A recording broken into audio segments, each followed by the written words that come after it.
Les quatre animaux célestes sont appelés en chinois Sishen, Sixiang, Siling et voici leurs noms. Qinglong, le dragon vert foncé.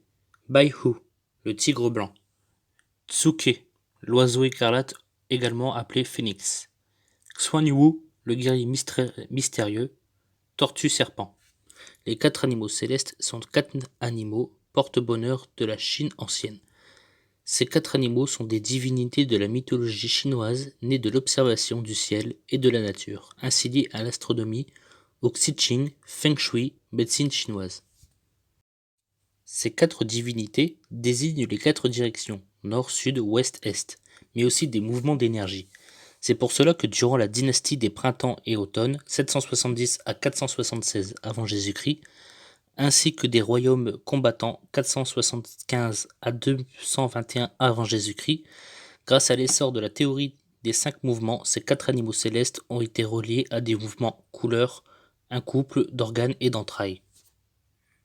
Pendant les deux dynasties Han, 206 avant Jésus-Christ à 220 après Jésus-Christ, ces 4 animaux célestes ont été vénérés comme divinités par la religion taoïste.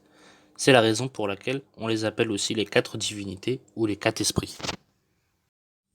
La correspondance des 4 animaux célestes avec les 5 mouvements.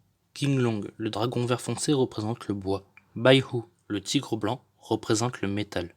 Tsuke, l'oiseau écarlate ou phénix, représente le feu. Xuanwu, guerrier mystérieux tortue serpent, représente l'eau. Le 5e mouvement, quant à lui, représente l'étoile polaire, symbole de l'éternité et lié à l'empereur Guchen.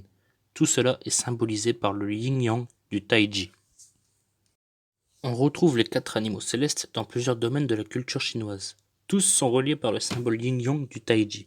L'astronomie, Yijing, le feng shui, l'alchimie taoïste, la médecine chinoise, l'art de la guerre et bien d'autres choses encore.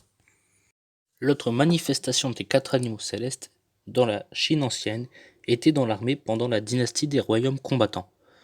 Lors de la formation de combat, il y avait une expression. Devant l'oiseau écarlate, derrière le guerrier mystérieux, à gauche le dragon, à droite le tigre blanc. Pour résumer, c'était une stratégie de formation de combat qui reprend la théorie du Feng Shui, la meilleure stratégie de formation suivant les lois de la nature.